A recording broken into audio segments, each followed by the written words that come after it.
You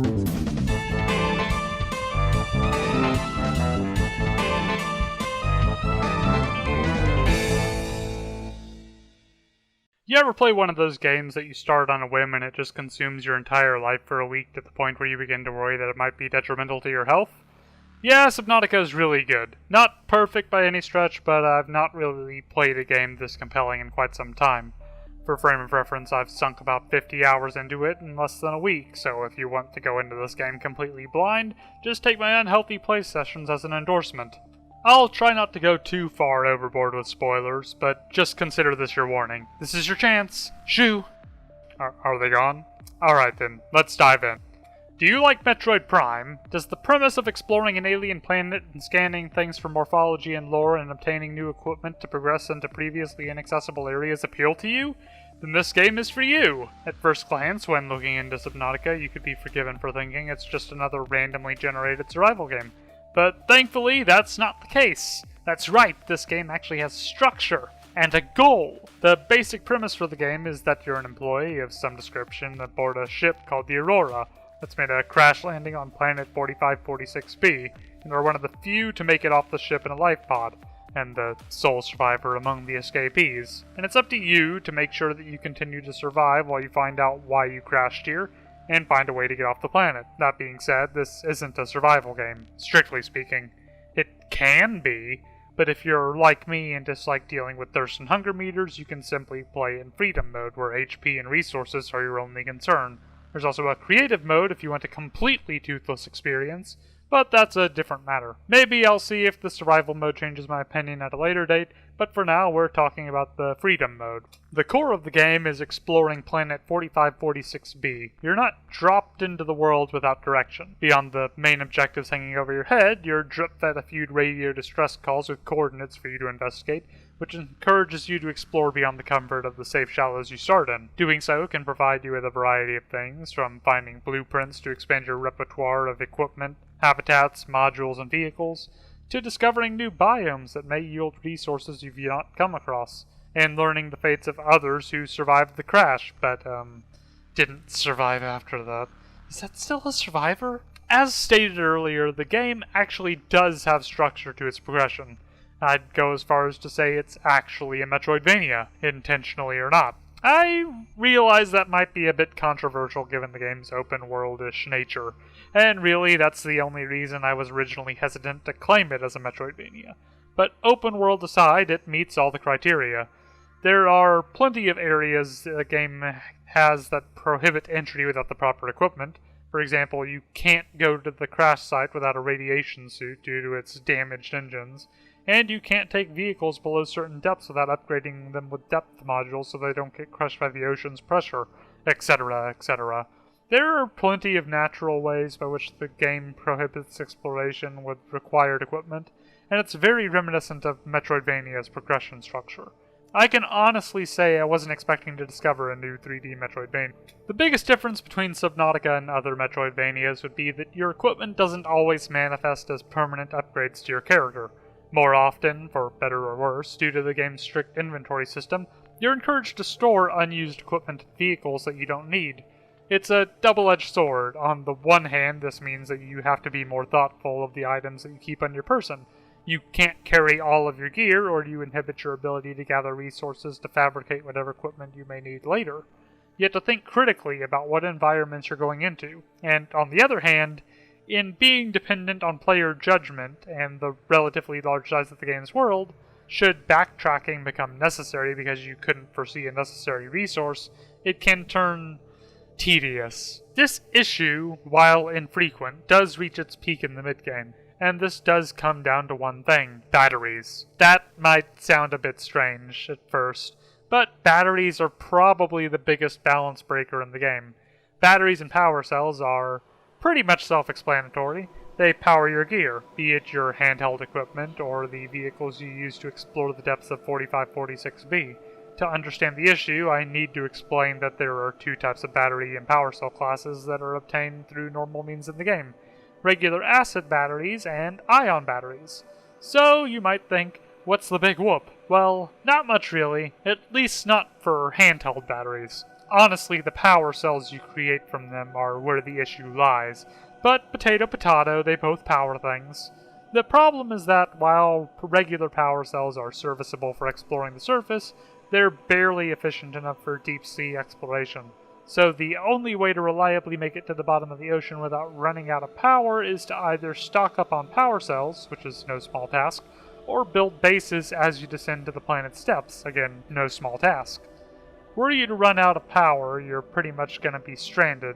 Didn't happen to me, but I can't imagine it would make for a very pleasant gaming experience. Not sure if you're aware, but there's not a whole lot of oxygen at 900 meters. Now, there's another type of power supply class in the game called ion batteries and power cells, which hold quadruple the power of their acid-based counterparts. So logically you'd think, right, so why not make those ion power cells, right? There's your solution. Well, you're kinda right if it weren't for the fact that they were located at the endgame at about 1400 meters, meaning that by the time you get them, you're about to beat the game, making it almost completely pointless. So, why isn't there a third battery type? That's a rhetorical question, of course, because there is!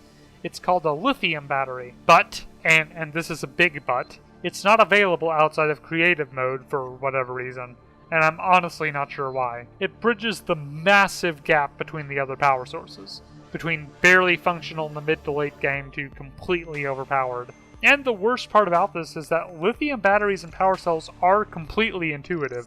Lithium is, well, it's not a common resource, but you can find it in the game somewhat reasonably, and it can be used for crafting. And literally my first thought upon finding it was that it would be used for lithium batteries. So I was surprised and slightly confused when I learned that they weren't an unlockable blueprint.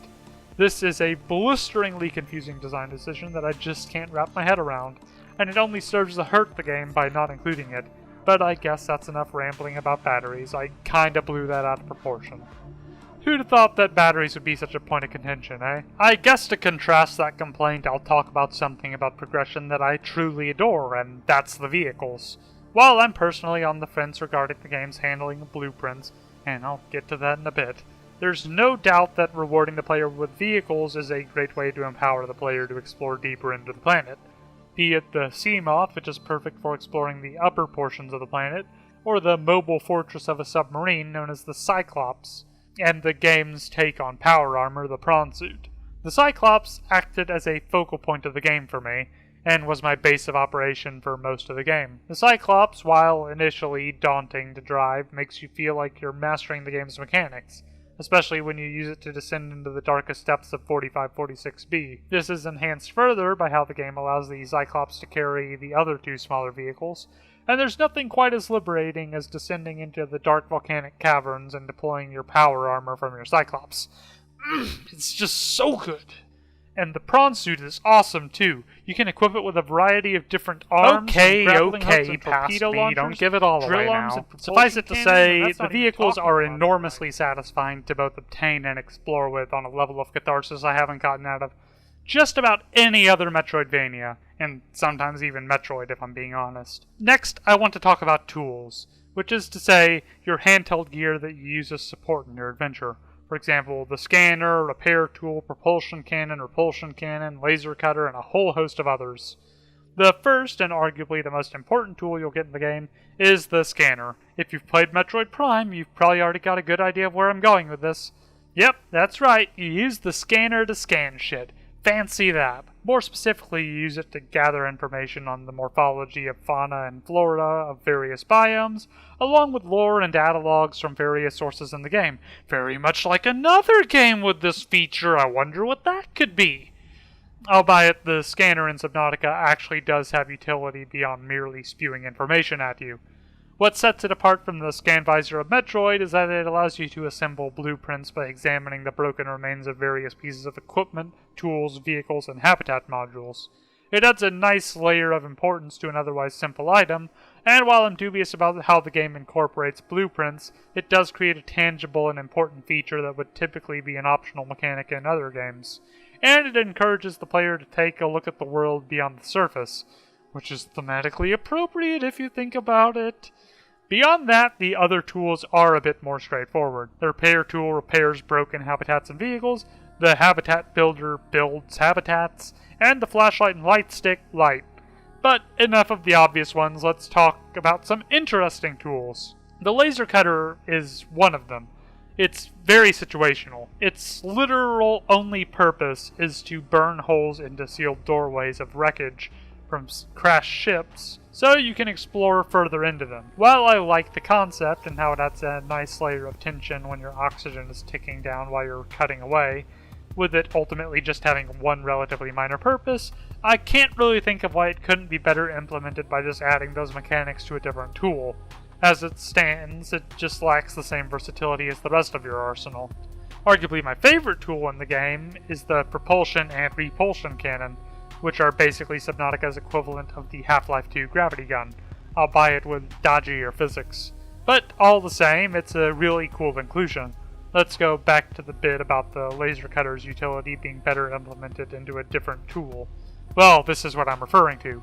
Leaving aside that it would remove the tension of having to spend time cutting a door open, you could instead, for example, use the gravity repulsion function to break a door off its hinges. Do sliding mechanical doors have hinges? Oh well, it's clear enough what I mean. It wouldn't change the mechanics of the cannons, and it adds an extra utility to them beyond just moving physics objects poorly. I guess what I'm getting at is that utility is important, and while the majority of tools at your disposal capitalize on this, the laser cutter just unfortunately stands out as an item with the least utility in the game, and it's just a shame for how cool it is. Now let's talk about habitats. Not so much the habitat builder, since all it does is build them and deconstruct them. Habitats are an interesting mechanic. Habitats you build will typically act as your base of operations for most of the game, housing most of your crafting modules and vehicles, and some kinds of storage, amongst other things such as alien containment to grow and raise flora and fauna in locations where they might not be available for normal means. There's sadly only a handful of room types, from multi-purpose, which can house just about anything including but not limited to power sources, such as bio and nuclear reactors. Multi-purpose rooms aren't particularly interesting in their own right, but I suppose that should be obvious given how malleable they are to suit your needs as the player. I'm personally more interested in the more flashy and mechanically focused room types, such as the scan room and the moon pool. The moon pool doesn't have a ton of utility. It's more or less just the garage/charging station for your smaller vehicles, with the option to customize your vehicles through upgrade modules, renaming, and recoloring. My only complaint relevant to this would be the lack of any sort of docking for the Cyclops, which, given its size, is somewhat understandable, but it makes the process of charging the machine a bit of a hassle, either requiring a multitude of power cells on your ship or power cell charging stations in your base. There are modules that allow for recharging on the go, but they're very situational, being solar power for the Seamoth or thermal for the Cyclops and Prawn Suit. Further complaints about the tedium of vehicle power aside, one of my favorite aspects of a habitat is the scan room. A rather simple feature, but it goes a long way in reducing the grind of resource gathering, and it allows you to map out an area within a certain range of the room itself, in addition to letting you scan for particular resources within range. Without appropriate upgrades, you'll only be able to get a vague idea of where the resources are, but with a simple heads-up display upgrade chip, you can transmit these scans directly to your character. It does have a side effect of really bogging down the game's performance if you don't remember to turn it off when you're done using it, but outside of that, it's incredibly useful. I just wish other Habitat components could have that same level of depth. Habitat building in this game lacks the same versatility as other games with similar mechanics, but the few standout features do make it worth messing with. As a whole, the most interesting thing about habitats is that their construction requires you to take into account their hull integrity, which is to say, you need to make sure your base is reinforced in such a way as to allow it to withstand the pressure of the water around it, a challenge that only becomes more tasking the further you travel down into the planet. While habitats might not be the most fleshed out mechanic, it's certainly worth tinkering with. And lastly, I really strongly dislike the game's handling of resource sorting, or rather, the lack thereof. Right, so I can understand the game doesn't have resource stacking because of the game's survival elements, and that's perfectly reasonable. That's not what I take issue with. Rather, it's that despite hosting a variety of storage methods for superfluous resources, it can easily get out of hand and disorganized in the late game. The large lockers probably piss me off the most, as unlike their medium counterparts, you can't even name them to help with the sorting. I don't know if it would be viable, but I feel like this resource management, or rather, taking inventory of your resources, could be made easier if the game had some way of tracking how much of each resource you had in a given base or vehicle, or better yet, allow you to access all resources in a base or vehicle when you're crafting at the facility. It'd make for a lot less running back and forth. The game clearly already has a means to track resources within a certain area via the scan room, so I don't see why this wouldn't be at least possible. But that's enough nitpicks. I've put off gushing long enough. For all its flaws, Subnautica is fucking marvelous, and it basically let me relive the same feeling of exploring a beautiful, detailed alien world that I haven't felt since playing Metroid Prime Trilogy back in the day. Yeah, I know I keep bringing it up, but the game really does have a lot of the same appeal as Metroid Prime to me.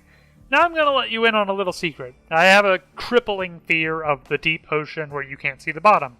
And for me to find the game so absorbing, for that fear to be overwritten by a desire to explore the cavernous depths of Planet 4546b, that's just really saying something. The world is just so rich with such strange, wondrous, and sometimes terrifying creatures that it just removed any apprehensions I'd have otherwise had. The highlight of the game for me was also the most daunting, in which I was preparing for what I thought was going to be a relatively short expedition into a deep-sea cavern for resources, only for it to turn into a 3-hour-long construction project where I built an underwater base/recharge station for my submersibles at 900 meters next to a luminous and beautiful tree, which served as an oasis in an otherwise hostile environment I'd found myself in.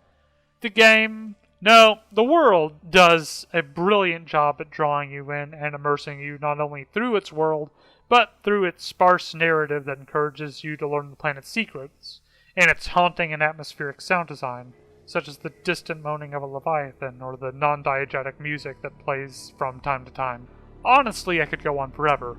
This game is not just an honest-to-goodness Metroidvania, but a horror and survival game. A combination that I'd have never in my life thought would work so well, nor draw me in as much as it did. But here I am, droning on and on about a game I absolutely adore. Really, if you're not sold on the game by now, I don't know what else to tell you. If you like Metroid Prime, just take my word and play it. And even if you don't, this is definitely a development team that deserves love and support for putting together this flawed masterpiece. I've certainly got my grievances with the game, no doubt, and its performance can be a bit dodgy at times for an indie game, but when you can immerse the player in spite of that, you must be doing something right. Unknown Worlds has done an absolutely stellar job with this game, and if they can iron out the kinks with their future projects, they're definitely going to be a developer I'll be following from now on. To both you, Unknown Worlds, and my audience, I hope you all enjoyed the video, and more importantly, I hope this video lit a fire under you. This is what I would say if the video was over. Bonus footage. That's right, you get something extra with this critique/guessing session at no extra cost. This bit won't be a full-on critique, that'll be at a later date when the game's actually finished, but right now I want to give my thoughts on Subnautica Below Zero. I'm hoping that in doing so, the feedback may help the game in some way. I say that, but I really just want to use this as an excuse to talk about Subnautica some more. Now, let's be clear, the game isn't complete yet, and if the developers are to be believed, it won't be out until at least October of 2019, which for those of you watching this in the future, it's about 5 months down the line from now at time of writing. So for that reason, I'm going to be overlooking a lot of performance and visual issues, as well as clipping and incomplete databank info. Not worth holding against the game, if you ask me. It's good. Going off the state of the first game, it's easy enough to say that even in its current state, this game has the potential to be just as good as the original. There are quite a few changes to the overall content, which, well, it should. You are paying for it after all, and thankfully they do try to make meaningful changes to the base formula. Let's start with the story. If you recall from my brief summary of the base game, it kept things relatively simple by basically establishing that you crash-landed and need to survive and escape the planet. This time around, you're once again on planet 4546b, but this time you're not a silent protagonist in a wreck. You're actually a character with a talking role, and more specifically a researcher in an Arctic region of 4546b 2 years after the events of the first game, who finds herself stranded after her research base gets crushed in an avalanche. And since the character can actually speak, there are others to speak with. The plot actually feels like it has more direction. Now, not knowing what the full scale of the game is, I can't say for sure what this decision was brought on by, but it changes the pacing in an interesting way, and from my experience it feels a bit more streamlined, for better or worse. The world is as imaginative as the original, and with a personal bias towards winter environments in games as an aesthetic, this is far superior. I'm being partially facetious, though I do genuinely enjoy this winter setting far more than the original tropical region of the base game. Be it the gorgeous way the light plays off the ice and snow, or the twisted bridges that arc across huge crevices, Below Zero certainly has a lot to offer in terms of variety, even before it's complete. Now, one of the more interesting changes to the game is the vehicles. They've basically done away with the Seamoth and Cyclops in their entirety, far as I can tell. They've now been replaced with a shiny new sea truck, which is a multi-purpose submersible vehicle. With just a front portion, it's effectively just a bulkier Seamoth. But with the addition of storage modules, fabricator modules, and probably other modules I've yet to come across, it becomes a small mobile base. Not quite on the level of a Cyclops, but it's like a trailer of the sea.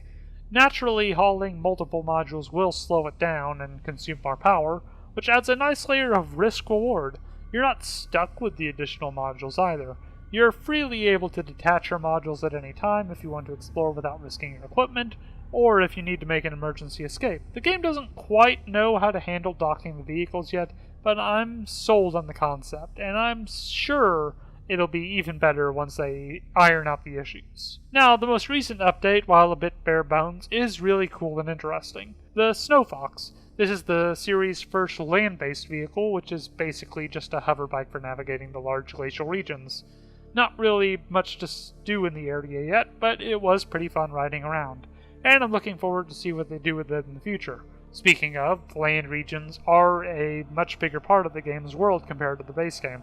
The base game had them, but it didn't exactly handle its land environments well in terms of rendering, be it texture work or draw distance, and these new glacial regions seem to be a step towards rectifying that. I think the new land environments are looking absolutely gorgeous. Other than that, the game does still sport many of the issues I addressed in my original critique of the base game, but if you're okay with that, this being a standalone expansion and everything, this is definitely worth your time, whether you want to go while it's still in early access or just wait a few months down the line when it sees full release. Well, that's the end of the video for real this time. I hope you all enjoyed it. If you did, be sure to like and subscribe, and if you'd like to help support the channel, I do have a Patreon link in the description, which I always forget to mention, except now. Other than that, I hope you all have a fantastic day and that this video lit a fire under you.